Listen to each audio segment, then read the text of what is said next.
businesses that we have in the city started from one person. Mine is one of those. I mean, I'm expanding right now into different cities.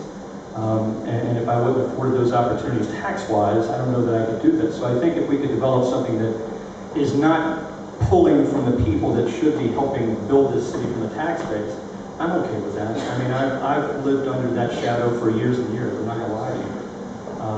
And you know, the disadvantage that I'm at this point right now is I'm now getting into the budget. I'm now getting into the comprehensive plan. I'm now getting into the park and rec. You know, I'm one of these people that has to study these things. You've been afforded the opportunity for the past 2 years to understand it. And you're a numbers person. And this is what you do all day. I'm a staffing person. I put people to work. I help businesses expand. I help businesses grow. I recruit new businesses. It's what I do. And I'm more than willing to sit and talk about any way, shape, or form you want to make this work. If it can help take the burden off of the property owners' tax loss. So 8 years ago, when I got involved in the city itself, I started digging into their budgets and drilling down in the numbers. And one of the areas that, as living in the capital markets, is we all have to remember businesses don't pay taxes. We pay the taxes. They're all built into the price of the products. So looking at business taxes and talking to the folks in the business community, it was clear that there were inequities in how taxes were being applied. And we know globally on a national level that there's an issue with overtaxation. So 6 months ago, I pulled all the occupational tax information for all the businesses in Johns Creek, and I started slicing and dicing and sorting the data and started driving some analytics to find out who's paying the taxes and how are they being driven. And what I found was that the home-based businesses per employee are paying far more in taxes than the companies that have greater than 500 employees in the city of Johns Creek. And the reason these taxes are being charged to the businesses is to pay for the infrastructure that's being affected by either the people that are going to the business or the employees. So if you think about that, the home-based business that's working out of their house, that's also paying more in property taxes because the commercial property taxes have not been raised at the same degree that the residential property taxes have. They're paying far more for their own personal footprint when there's really no traffic going in and out of their house. And the businesses that have over 500 employees are paying $172,000 in total in taxes and $250,000 in property taxes. The home-based businesses, compared to the 172, are paying $286,000 and $880,000 in property taxes. So you want to get those businesses out of the shadows. You reduce those taxes and that imprint on them so that it is, because they're not coming forward because they know they're financially going to be paying more. So you either take away those taxes, recognizing they have so much more of a burden right now if you can't reform the entire process, or you create a process, from my perspective, that's just a flat fee that they're paying for the infrastructure of their business, and then you'll be able to figure out who they are and have a better understanding, and then you will always have individuals who aren't going to want to register. But with that, you look at the tax base and how they're being affected, because if you're going to financially impact their wallets, they're not going to come forward. There's no way for people to find them. All right, Stephanie, you had a chance to look at the charter. Tell me what you would, or tell us all what you might change in the charter, what you like about it, what you don't like, what would you change? So in the last election, I had many things I wanted to change in the charter, and special elections was one, term limits was one, having folks who needed to identify affiliations that they had. Some of the things that I would like to change, I think term limits is a topic we should talk about, because in today's society, individuals don't necessarily self-term limit themselves, and that becomes tough for residents, because when someone's been in the job for a long time, a lot of people view running against an incumbent as a difficult position to do. I'm trying to think. There were several changes that we made that have had improvements where if the council members were made full-time, they were going to get benefits. Those were taken away.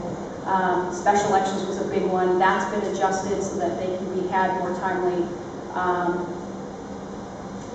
Caught me off guard. I think term limits is a big one right now that I would look at, as well as affiliations of people, because there are certain affiliations that individuals by law are allowed to have that I think still do create a independence issue, and I think really evaluating some of those independent situations is critical. I think a change that I would like to make is adjusting the wording so that residents clearly know that they can trust their officials to be independent. I get that you can be independent, but when individuals can work for or with each other at the same company, that can pose some concerns.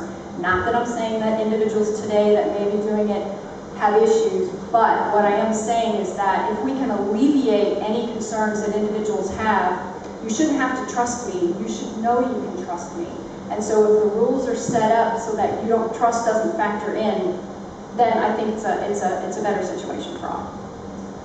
Chris, anything in the charter you want to change?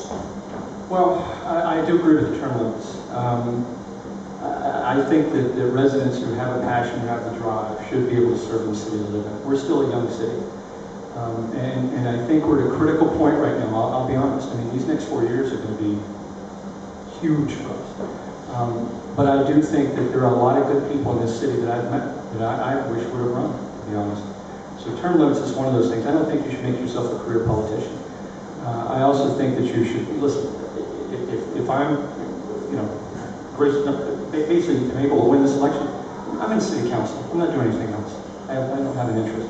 I also think the charter is somewhat difficult to understand. I've tried to read through it.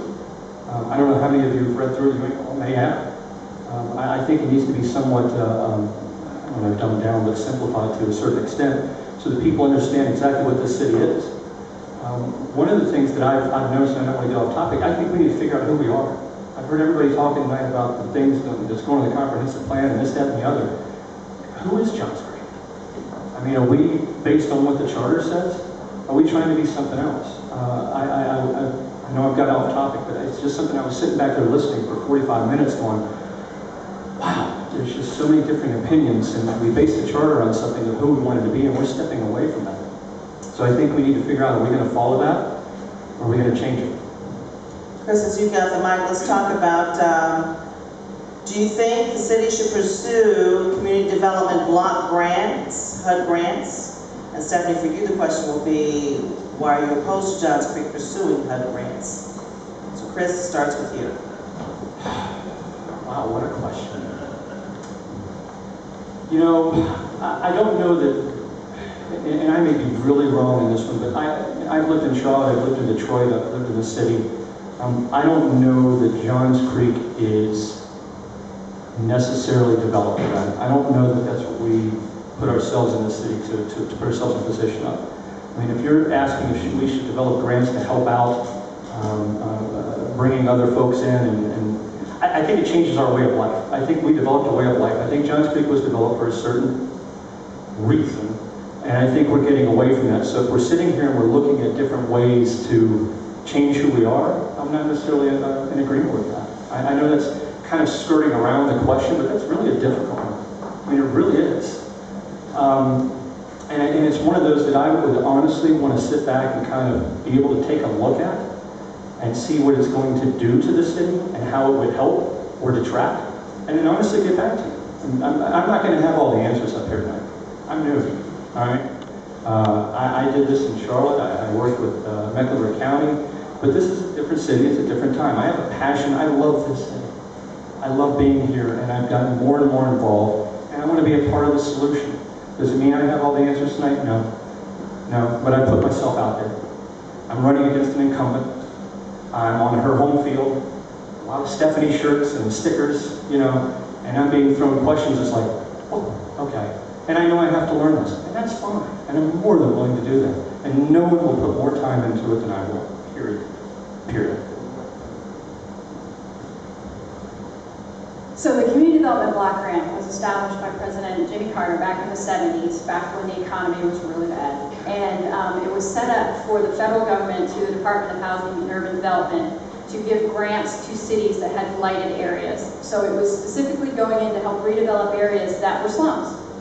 So over time, that grant has become more of a global, every city should take it, because the government, the federal government, HUD in particular, can then get in for a very small dollar amount, get into your community and start requiring HUD-related streams. So when I was on the other side, my concern as a resident had always been about those streams and the impact it would have on the community.